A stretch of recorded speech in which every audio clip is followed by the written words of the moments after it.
আয়ুব বাচ্চুর কণ্ঠ, সুর আর গিটারের জাদু আজও ছুঁয়ে যায় কোটি শ্রোতার হৃদয়। সেই কালজয়ী গানগুলোই এবার নতুন প্রজন্মের কণ্ঠ ও সঙ্গীতায়োজনে ফিরে এসেছে উত্তরাধিকার অ্যালবামে। এবির 20টি জনপ্রিয় গান নিয়ে সাজানো এই অ্যালবাম থেকে অর্জিত অর্থ ব্যয় হবে তার স্মৃতি এবং ব্যবহৃত সামগ্রী নিয়ে নির্মাণের অপেক্ষায় থাকা গিটার মিউজিয়ামের কাজে।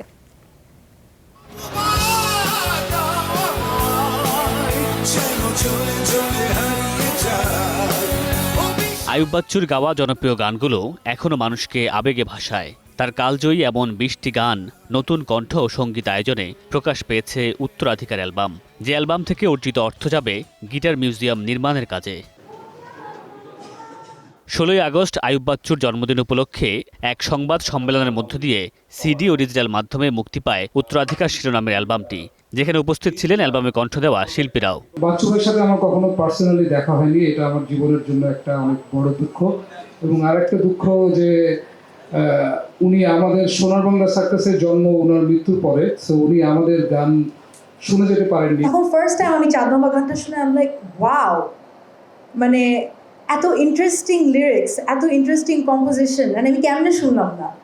So this is the first time I covered Bachchu ভাইয়ের সং। বাচ্চু ভাইয়ের নামটা নেওয়ার সঙ্গে সঙ্গে আমি আসলে বললাম যে কোনো কথা নেই, আমি চেষ্টা করব। কিন্তু আমার নিজেরও আসলে আমি যে গানটা করেছি এই গানটা আমার নিজেরও বাচ্চু ভাইয়ের ভয়েসেই শুনতে ভালো লাগবে। আমরা সবাই মিউজিক করেছি বাচ্চু ভাইকে দেখে। পার্সোনালি আমি বাচ্চু ভাইকে I grew up listening to him. I grew up as a musician, playing his songs and singing his songs. এই আয়োজনে উপস্থিত ছিলেন দেশের সঙ্গীতাঙ্গনের কিংবদন্তি শিল্পীরা। অনেকেই স্মরণ করেন এবির সঙ্গে প্রথম দেখা স্মৃতি।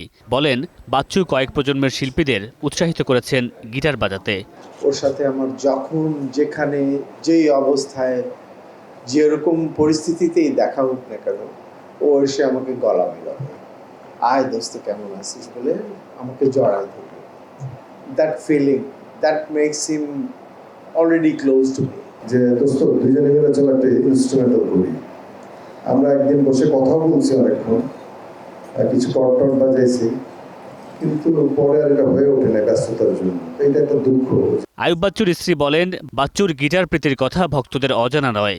বিভিন্ন দেশ থেকে সংগ্রহ করা তার ব্যবহৃত গিটার, এবি কিচেনের বিভিন্ন যন্ত্রাংশ, ব্যবহৃত ক্যাপ, টি শার্ট সহ নানা স্মারক নিয়ে একটি মিউজিয়াম নির্মাণের পরিকল্পনা করছেন তিনি। শুধু মিউজিয়াম না, ওখানে আমার ইচ্ছা একটা হার্ড রক ক্যাফে টাইপের হবে। একটা ক্যাফে থাকবে, স্টুডিও থাকবে, ওখানে প্যাড থাকবে, সবাই তাদের মতো যে গান গাইবে, ওখান থেকে আবার বিভিন্ন প্রোগ্রামও হতে থাকবে।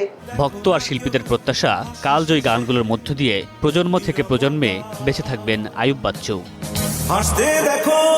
Mamunur Rashid panel, star entertainment.